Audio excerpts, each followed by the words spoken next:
Good evening, everyone. Bonsoir tout le monde. On va commencer dans quelques minutes. On va juste laisser la chance aux gens de se joindre à nous. Il est 19h29. Techniquement, on commence dans une minute. Donc, c'est pas très long. So, again, we'll give a couple minutes for people to join us.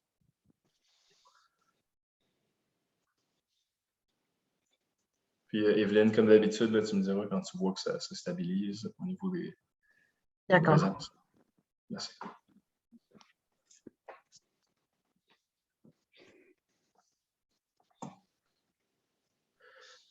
D'entrée de jeu, là, je vous dirais que le conseil, l'orientation qui est envisagée pour l'instant, c'est de revenir en présentiel. On vise la séance du 17 janvier 2022, donc au retour des fêtes. Puis le conseil espère que les séances dorénavant se tiendront, à partir de janvier en présentiel, mais aussi qu'il y aura une option pour que les gens puissent continuer d'assister en vidéoconférence via Zoom. Puis on veut aussi continuer d'enregistrer les séances puis de les diffuser, ensuite de les inclure sur le site web de la municipalité. C'est stabilisé. On a 5 participants actuellement. Exactement. Donc, il est 19h30. Bienvenue à la première séance du conseil municipal 2021-2025. D'abord, je voudrais remercier tous les citoyens de la pêche qui ont pris part à l'exercice électoral qu'on vient de traverser. Puis je félicite tous mes collègues qui sont ici aujourd'hui, puis tous les gens qui sont présentés comme candidats, que ce soit à la mairie ou au conseil municipal comme conseiller. Donc, puis une petite note intéressante, si vous vous rappelez, en 2017, le conseil municipal, on a 7 conseillers à la pêche. Donc, en 2017, on avait 2 conseillers qui revenaient pour un autre mandat, puis 6 nouveaux conseillers. Puis là, on a 6 conseillers qui reviennent et 2 nouveaux membres au sein du conseil. Donc, je souhaite la bienvenue, évidemment, à tous mes collègues qui reviennent, puis spécialement M. Daniel Meunier, nouvellement élu dans le district 1, puis M. Pierre Lebel, nouvellement élu dans le district 4. Félicitations pour vos élections. Puis on va tout de suite, c'est M. Berry, vous pouvez partager l'ordre du jour, puis je vous rappellerai une fois que c'est partagé, je vais regarder la disposition de l'écran.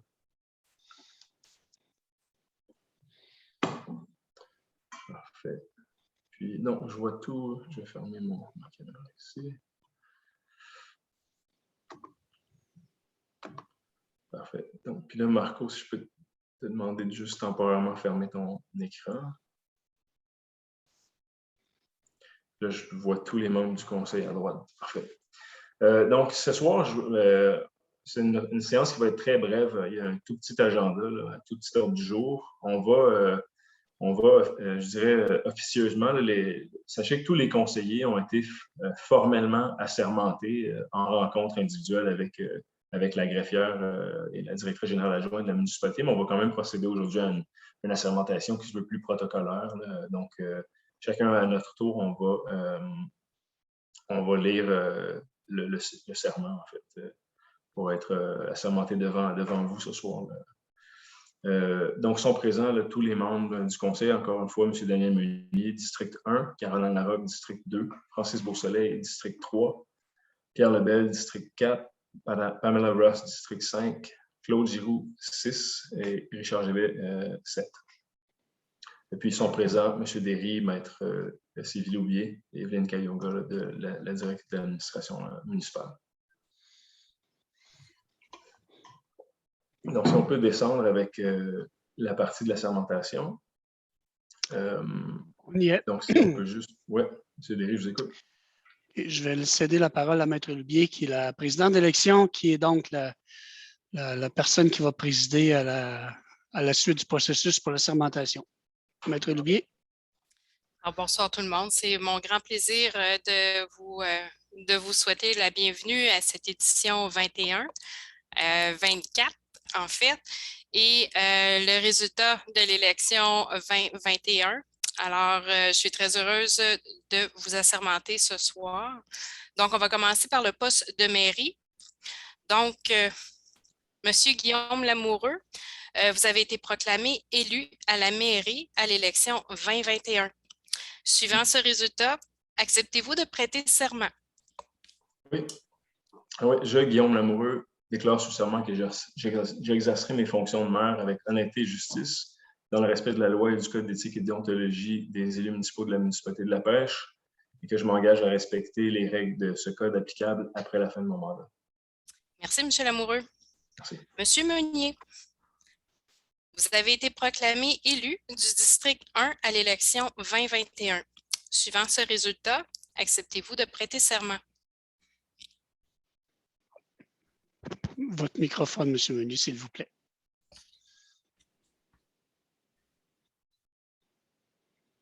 Excusez. Voilà.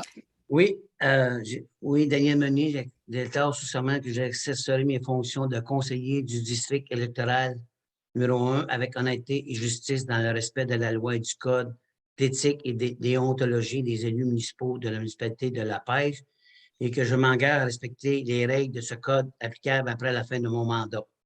Merci. Merci, M. Meunier. Madame Larocque, vous avez été proclamée élue du district 2 à l'élection 2021. Suivant ce résultat, acceptez-vous de prêter serment? Je, Caroline Larocque, déclare sous serment que j'exercerai mes fonctions de conseillère du district électoral numéro 2 avec honnêteté et justice dans le respect de la loi et du code d'éthique et de déontologie des élus municipaux de la municipalité de La Pêche et que je m'engage à respecter les règles de ce code applicables après la fin de mon mandat. Merci, Madame Larocque. Monsieur Beausoleil, vous avez été proclamé élu du district 3 à l'élection 2021. Suivant ce résultat, acceptez-vous de prêter serment?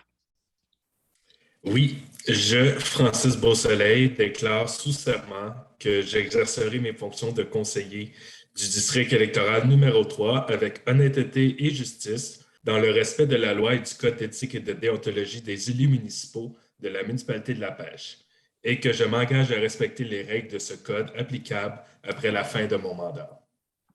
Merci, M. Beausoleil. Monsieur Lebel, vous avez été proclamé élu du district 4 à l'élection 2021.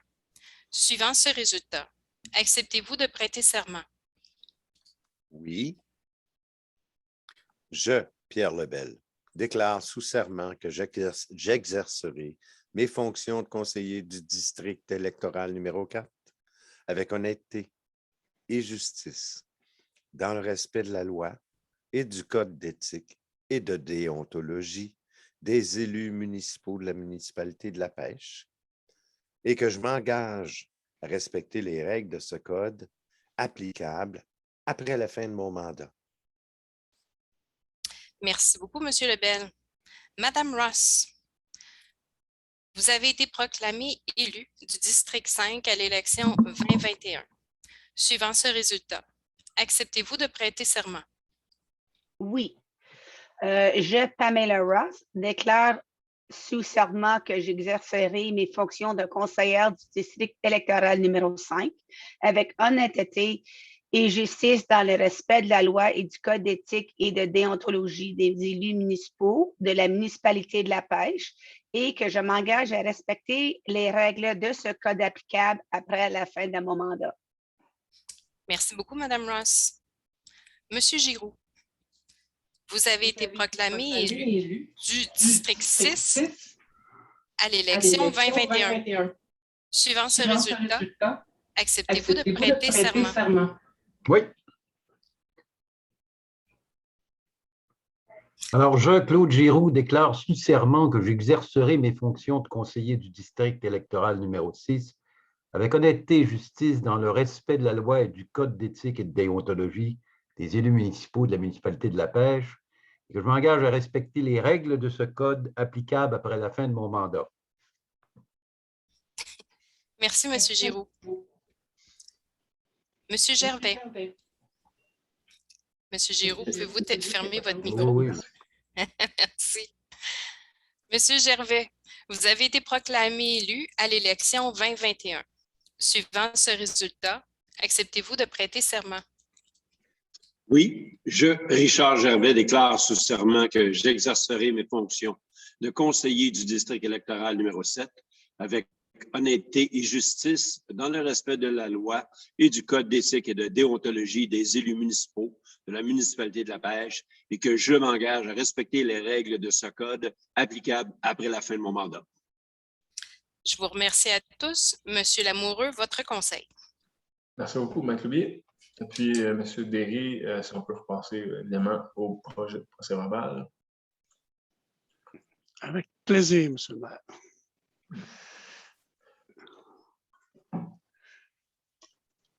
Alors, voilà. Est-ce qu'on voit bien, monsieur? Oui, vous pouvez agrandir à 175 je pense que ça. Oui, c'est bon, parfait. On voit en plein écran. Donc, comme je disais, un agenda qui est assez léger aujourd'hui, puis ça va se corser. Là. Ça va revenir à un agenda plus chargé là, dès le mois de décembre. Donc, on a commencé avec la sermentation. Il est 19h40. L'Assemblée est ouverte. La rencontre est tenue par vidéoconférence. Il y a Mme Kayunga. 5 participants. 5 participants, parfait. Donc, adoption de l'ordre du jour, puis si on passe en revue rapidement l'ordre du jour, on commence toujours avec l'adoption, ensuite la période de questions. On va adopter les procès-verbaux du 4 et du 8 octobre 2021. Ensuite, il y aura documents, correspondance, information, une note de Recyc Québec concernant le versement de la compensation 2021. Aux finances, un mandat à l'UMQ pour l'achat regroupé pour des pneus. En 5, calendrier des séances du Conseil pour l'année 2022. En 6A, dérogation 1 heure au 23 chemin Poliquin. C'est un dossier qui avait été traité par le CCU en début octobre. Ensuite, la deuxième période de questions. Pas de sujet en travaux publics et en la protection des incendies. Ensuite, à la direction générale, nomination des membres pour les comités municipaux et non municipaux, une résolution distincte pour le comité consultatif d'urbanisme, ensuite la nomination de la mairesse suppléante en FC, puis ensuite la levée de la séance. Donc, est-ce que j'ai un proposeur pour l'adoption de l'ordre du jour, proposé par M. Claude Giroux, puis M. Richard Gervais? Est-ce qu'il y a des questions ou commentaires? Ça va. Est-ce que tout le monde est d'accord? Donc, un bon signe de tête ou un doigt. Est-ce que tout le monde, M. Lebel, ça va? Donc, c'est adopté à l'unanimité. Puis, on va tout de suite ouvrir avec la période de questions. Je vous rappelle, dans la période de questions, les citoyens qui veulent poser des questions, commencez par vous nommer. Ensuite, vous devez vraiment poser une question.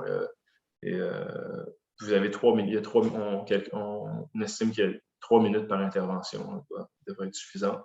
La première période de questions devrait être d'une durée d'environ 20 minutes, puis la deuxième, 15 minutes. Puis toute personne qui n'aurait pas pu poser de questions lors de la première session pourra le faire lors de la deuxième période de questions.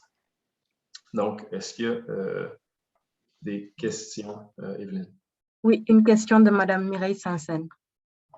Oui, bonsoir, Mme Mireille, puis Mme Sansen, puis bon retour.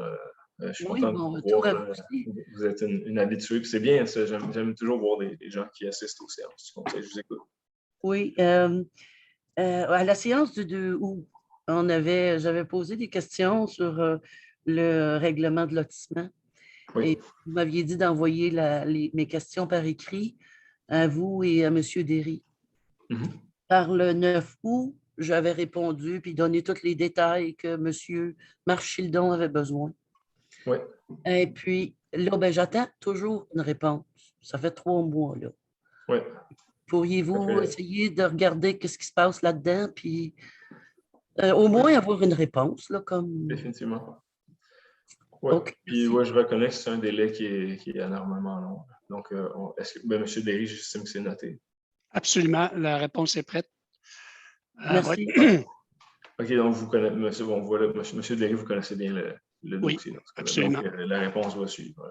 Super, merci beaucoup. Au revoir. Ça, c'était une facile. Donc, je ne sais pas s'il y a d'autres questions. Puis désolé des délais, Mme. Non, c'est bien. Tout est beau. Merci. Il n'y a pas d'autres mains levées. OK, donc je vous rappelle qu'il y aura une deuxième période de questions là, en milieu de session. L'adoption des procès-verbaux. Donc ici, c'est pour la séance ordinaire du 4 et du 8, extraordinaire du 8 octobre. Est-ce que j'ai un proposeur pour l'adoption des PV, donc proposé par M. Francis Beausoleil, appuyé de M. Claude Giroux? Est-ce qu'il y a des questions ou commentaires? Puis les PV là, sont analysés, on se rappelle, par le conseil lors du comité général précédant la rencontre. Est-ce que tout le monde est d'accord avec l'adoption des 2 PV? Ça va. Donc, c'est adopté à l'unanimité. En 3, documents, correspondance et information. Lettre de Recyc Québec, donc, qui est déposée au conseil. Mais M. Derry, si vous pouvez peut-être nous résumer, en gros, c'est une bonne nouvelle, en fait. Si on regarde au niveau des redevances. En fait, Recyc Québec verse à chacune des municipalités un montant pour compenser, entre guillemets, pour les activités de recyclage sur son territoire. Et je vais y aller de mémoire, seulement, c'est 800 quelques mille, si ma mémoire est bonne, qu'on a reçu. C'est la confirmation écrite qu'on a reçue. Ouais. Voilà. Excellent. Donc, c'est des redevances qui arrivent à chaque année là, après le bilan des matières, qu'on fait le bilan des matières recyclées. En mandat à l'UMQ, l'Union des municipalités du Québec, pour l'achat de pneus. Puis là, on commence à être habitué. À la pêche, on a fait quelques démarches comme ça dans les dernières années avec l'UMQ ou la Fédération québécoise des municipalités, la FQM, pour de l'achat regroupé. On obtient des meilleurs tarifs là, à l'échelle provinciale. Parfois, le territoire québécois va être divisé en différentes régions pour les achats regroupés. Puis ici, l'analyse du service du service des finances, des travaux publics, c'est de mandater, c'est très avantageux, puis c'est de mandater l'Union des municipalités, dans le fond, pour en fait leur signaler qu'on se joint à l'achat regroupé pour les pneus. On parle de pneus neufs, rechappés ou remoulés selon les besoins des municipalités. Puis, dans le fond, on leur donne le mandat d'aller en appel d'offres pour nous, puis on va avoir accès à des prix qui sont très compétitifs là, pour l'achat de pneus.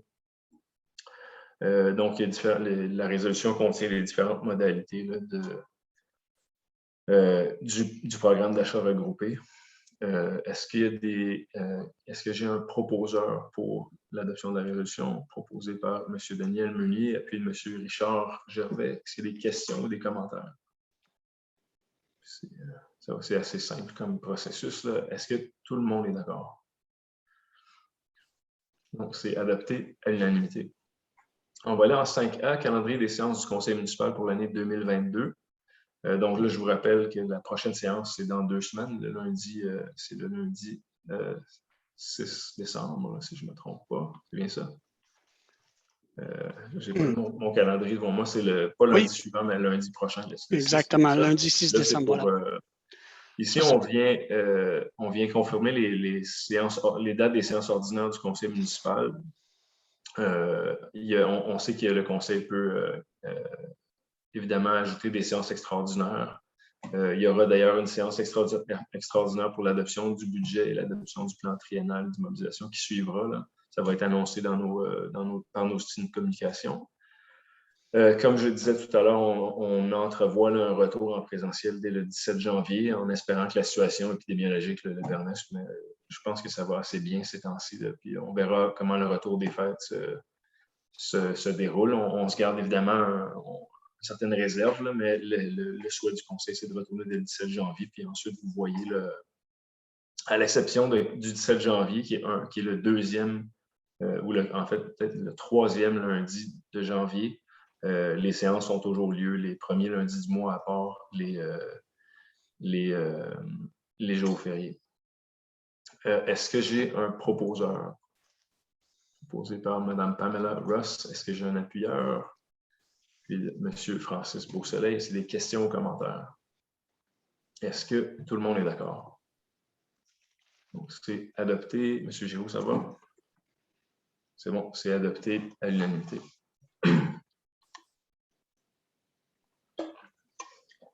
Ici, demande de dérogation mineure pour le 23 chemin Poliquin. Puis, vous voyez la demande vise la construction d'une nouvelle résidence unifamiliale isolée à 3,35 mètres du chemin privé, alors que la norme réglementaire est 10 mètres dans la zone, bon, c'est dans la zone RV 601. Donc, si on descend un peu, la demande aussi veut permettre la construction d'un patio de 69,40 mètres carrés, alors que la norme est 40. Puis ensuite, la demande voudrait que le patio soit en partie là, dans la bande de protection riveraine. Donc, ici, une analyse, comme je disais, lors d'une séance, lors d'un comité du comité consultatif d'urbanisme plutôt en octobre. Puis si on descend plus bas, M. Derry. Donc, c'était une rencontre tenue le 1er octobre. Puis la recommandation du CCU au Conseil, c'est la recommandation qui apparaît, qui est retenue jusqu'à maintenant par le Conseil, c'est d'accepter la recommandation du CCU qui, dans le fond, veut une approbation partielle. Donc,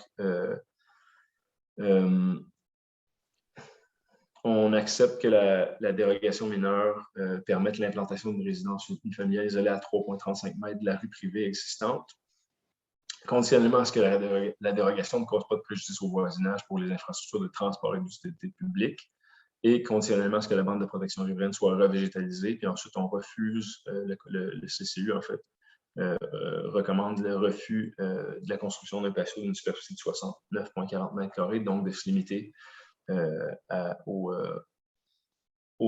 dimensions du règlement et de limiter, en fait, de refuser son implantation dans la bande de protection riveraine. Donc, M. Gervais, qui était Mme Pam Ross et M. Richard Gervais, tous les deux membres du comité consultatif, le membre du conseil et du comité consultatif lors de la séance du 1er octobre. Donc, est-ce qu'il y a des questions ou des commentaires ou est-ce que vous avez vous-même, en tant que membre du conseil, d'autres choses à ajouter sur le projet de résolution? Est-ce qu'il y a d'autres questions ou commentaires? Est-ce que tout le monde est d'accord? Ça prend un proposeur, M. le maire, s'il vous plaît. Oh, oui, excusez-moi, j'ai besoin d'un proposeur proposé par M. Claude Giroux, appelé Mme Caroline Larocque. Est-ce que tout le monde est d'accord? Merci du rappel, M. Derry. Donc, c'est adopté à l'unanimité. On passe tout de suite à la deuxième période de questions. Donc, elle débute à 19h51.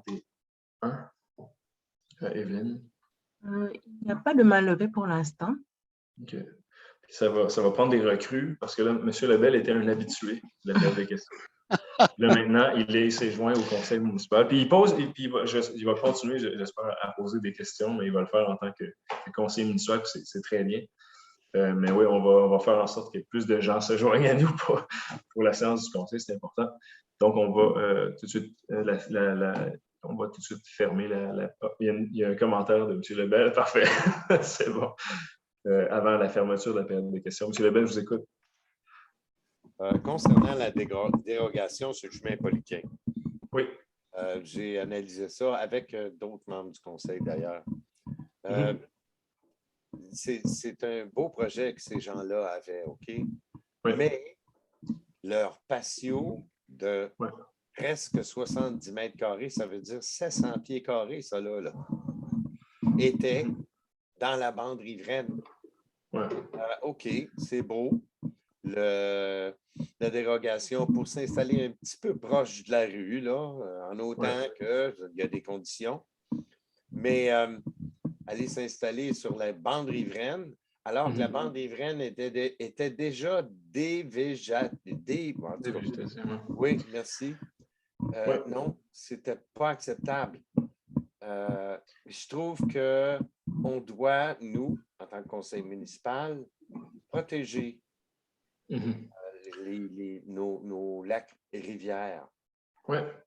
Au départ, refuser une dérogation alors qu'on en accepte bien d'autres, ce n'était pas nécessairement une chose que je considérais a priori acceptable.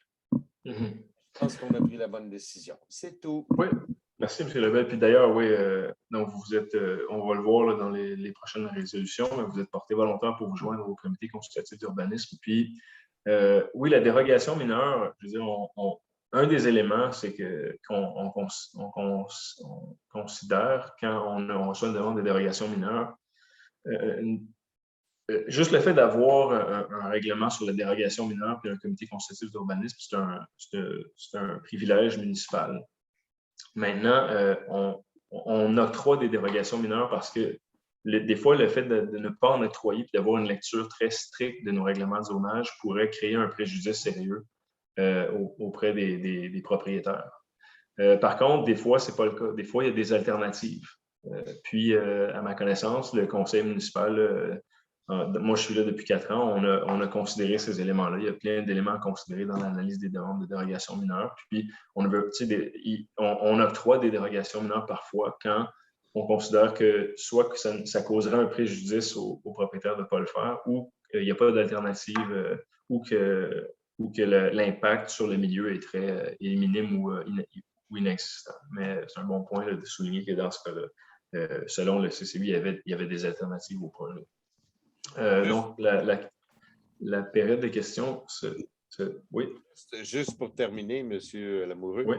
Je continuerai à poser des questions. Bien, absolument. Ben oui, il faut, mais c'est votre devoir, en fait. Un de vos devoirs là, en tant que membre du conseil. Donc, il est 19h55, puis on va terminer la deuxième période de questions.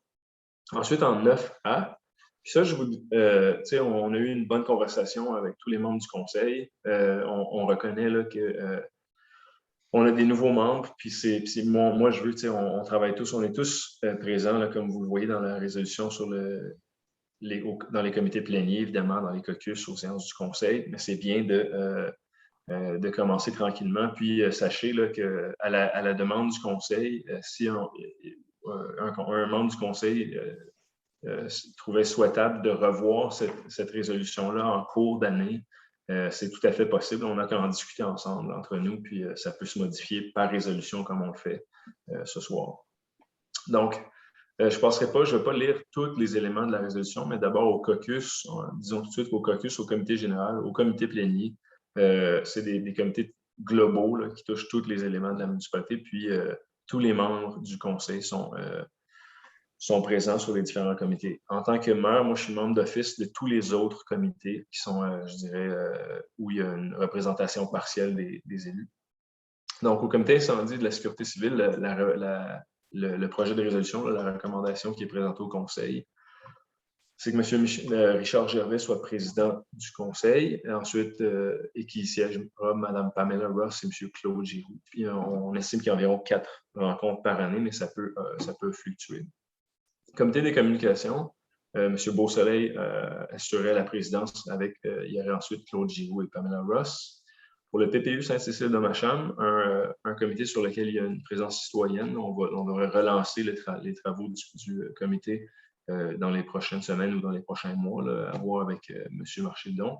Mme Larocque assurera maintenant la présidence. Il y aura M. Francis Beausoleil et Pierre Lebel qui siégeront sur le PPU.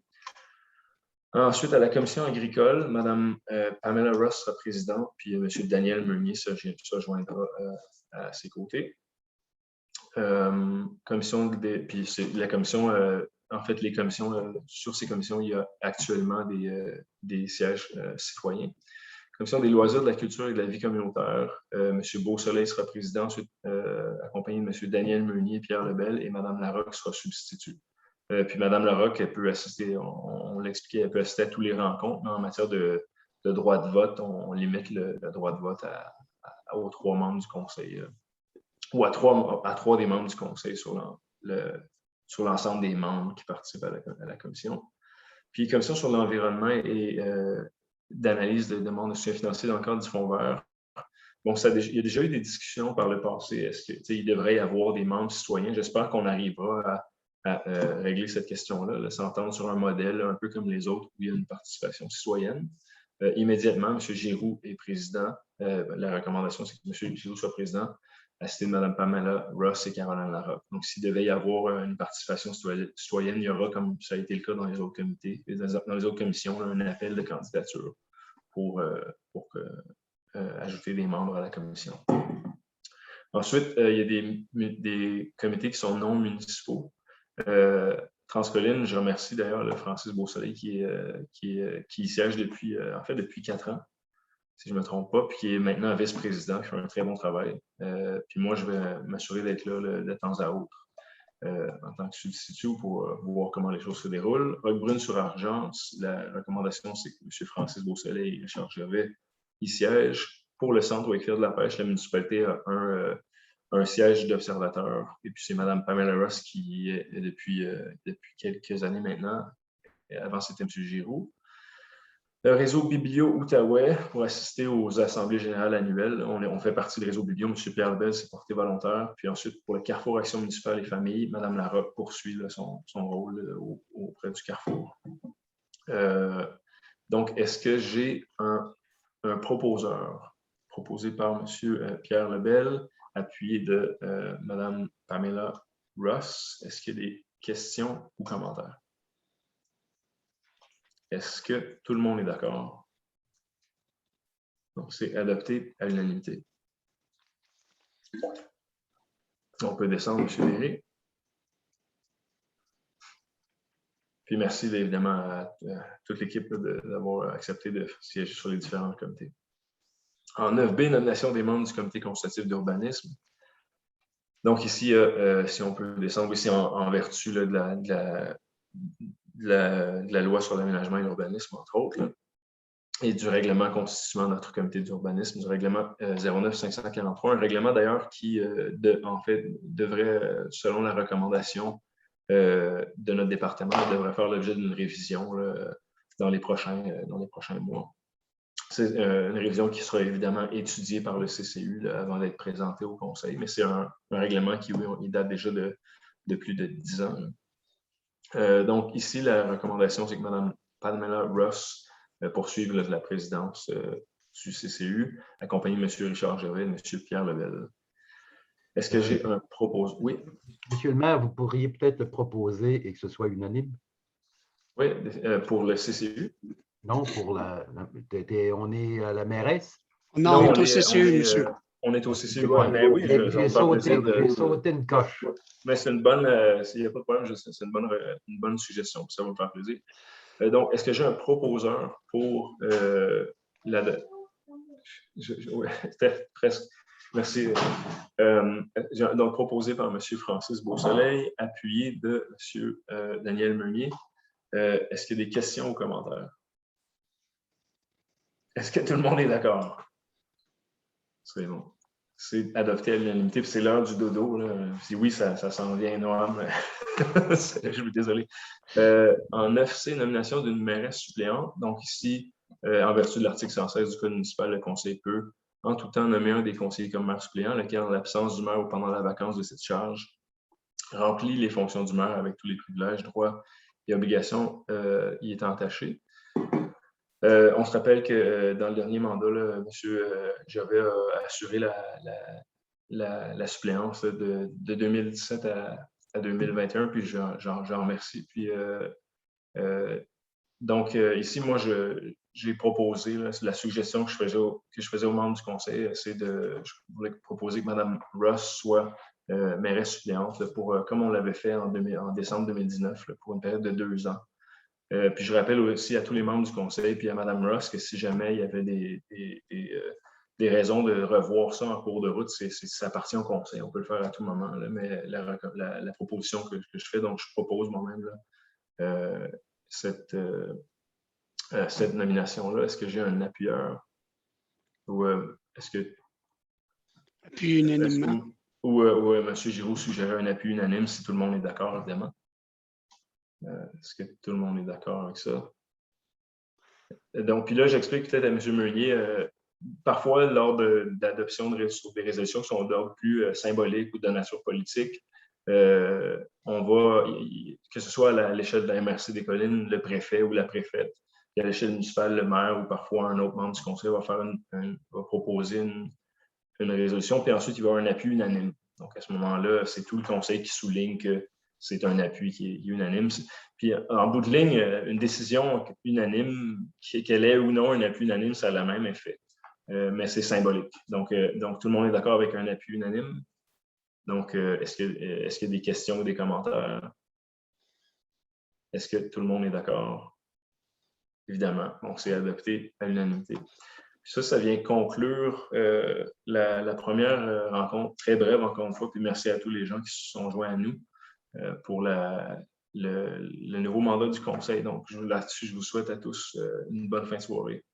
Thank you all for being here tonight. Puis à bientôt. On se revoit le 6 décembre. Au revoir. Bonne soirée. Bonne soirée.